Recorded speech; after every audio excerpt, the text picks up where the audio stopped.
Welcome back viewers. इस video tutorial में हम इंस्टॉलेशन ऑफ ज़ेम की बात करेंगे। जैसे कि हमने पहले ही लेक्चर में ये डिस्कस किया कि हमारे पास सर्वर साइड और क्लाइंट साइड टेक्नोलॉजीज हैं, जिसमें PHP हमारे पास सर्वर साइड स्क्रिप्टिंग लैंग्वेज है और वो स्क्रिप्ट रन करने के लिए हमारे पास सर्वर की मौजूदगी लाजमी होगी। और सर्वर क्या चीज़ है, इसके ऊपर मैं बात करूँगा। बहरहाल इंस्टॉलेशन ऑफ ज़ेम के बाद कि हमारे पास ज़ेम के इंस्टॉलेशन क्यों लाजमी थी और इससे हमें क्या फ़ायदा हासिल होता है।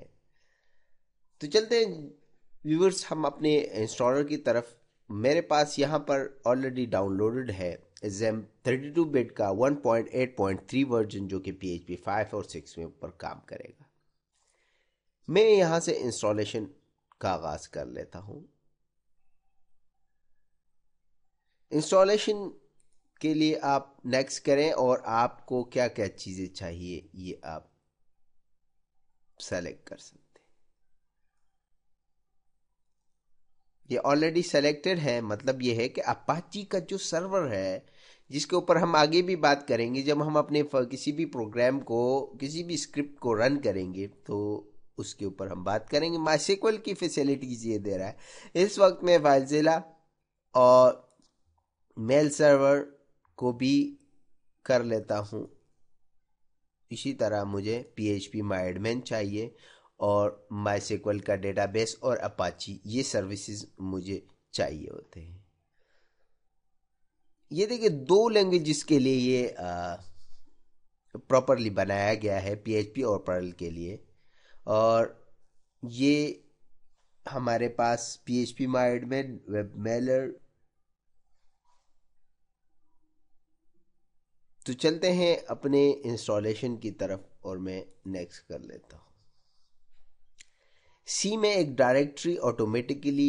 ड्राइव में एक डायरेक्टरी ऑटोमेटिकली ऐड कर दी जाएगी ज़ेम के नाम से। और मैं यहाँ से टेक हटा देता हूँ और ये इंस्टॉलेशन हमारे पास स्टार्ट।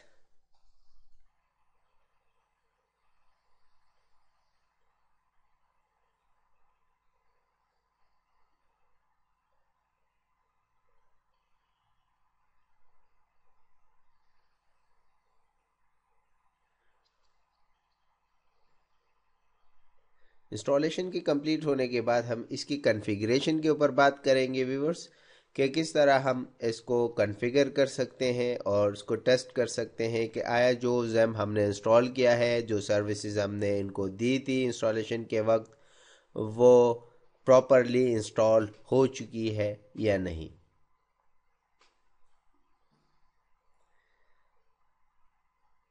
तो इसकी टेस्टिंग के दो तरीके हैं। पहले तो हम इसका जो शॉर्टकट क्रिएट किया गया है डेस्कटॉप के ऊपर, उससे जाके देखेंगे कि हमारे पास सर्विसेज रनिंग में है या वो स्टॉप है। और उसके बाद हम अपने ब्राउज़र से इसको टेस्ट करेंगे कि हमारे पास लोकल होस्ट चल रहा है या नहीं। चूँकि हमारे पास ज़ेम के इंस्टॉल करने का मकसद यही है कि हमारा जो पर्सनल PC है उसको लोकल होस्ट की शक्ल दी जाए, ताकि प्रोग्रामर रन टाइम पे अपना एप्लीकेशन टेस्ट करे और उसको फिर लाइव करे। क्योंकि अगर ये लाइव में ही अगर एक एरर आ जाता है तो हमारे तमाम सिस्टम को जाम कर देगा। तो जब वो सिस्टम जैम हो जाएगा तो हमारे पास अपना जो आउटपुट होगा वो प्रॉपरली हम डिटेक्ट नहीं कर सकेंगे।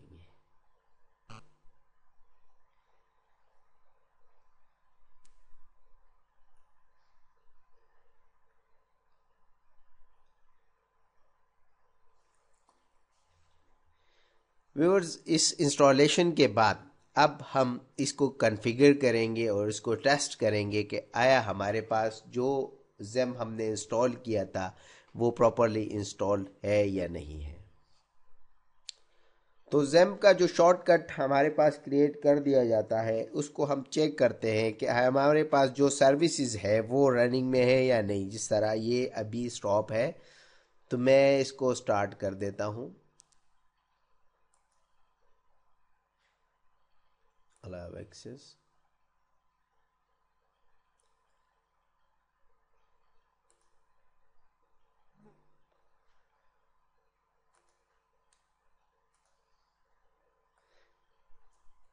अपाची और MySQL as a database and Apache वो लाइब्रेरी है, स्टैंडर्ड लाइब्रेरी है, जिसकी वजह से हमारा कंपाइलर उन फाइल्स को, उन बिल्ट इन फंक्शंस को रीड करके हमें हमारा आउटपुट देगा।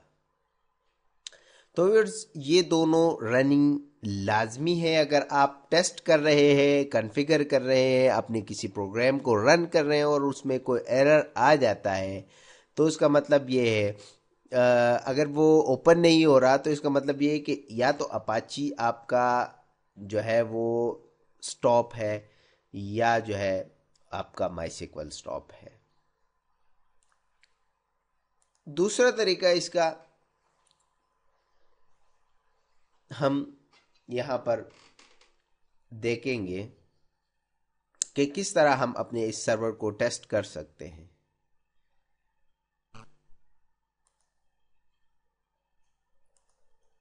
तो व्यूअर्स लोकल होस्ट लिखने से हमारे पास ये जेम के पैनल में चला जाता है और वहाँ से हम चेक कर सकते हैं कि हमारे पास स्टेटस क्या है।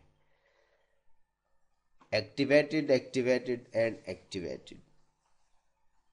तो व्यूअर्स हमारे पास इंस्टॉलेशन ऑफ जेम इस वजह से बेलाजमी था क्योंकि हमने अपने इस लोकल पीसी को, इस पर्सनल पीसी को लोकल होस्ट की शक्ल देनी थी ताकि हमारे पास जो स्क्रिप्ट हम अभी बनाएं और वो हम रन करें, उसके हम बग्स देखें, इसके बाद इसको लाइव करें।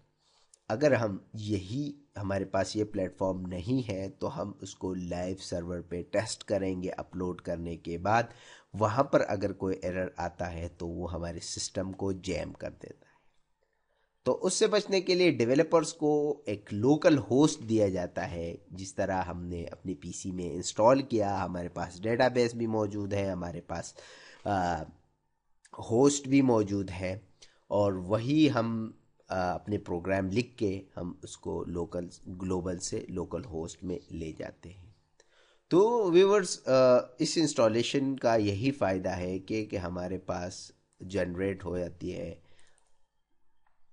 ये सर्वर हमारे पास अवेलेबल है। ये उसी तरह काम करता है जिस तरह हमारे पास एक ग्लोबल सर्वर काम कर रहा होता है। हॉट डॉक्यूमेंट्स हमारे पास वो फोल्डर है जिसमें हम अपने फाइल्स को रखेंगे। मतलब हॉट डॉक्यूमेंट्स हमारे पास फाइल सर्वर्स हैं, PHP, MyAdmin और MySQL हमारे पास डेटाबेस सर्वर्स हैं। 2 सर्वर्स हमारे पास यहाँ पर इंस्टॉल हो चुके हैं और ये हमारे पास हॉट डॉक्यूमेंट का मतलब ये है कि हमारे पास तमाम जो प्रोजेक्ट्स होंगे वो यहाँ पर होस्ट होंगे। यहाँ से हम लीगली उसको एक्सेस करेंगे थ्रू लोकल होस्ट।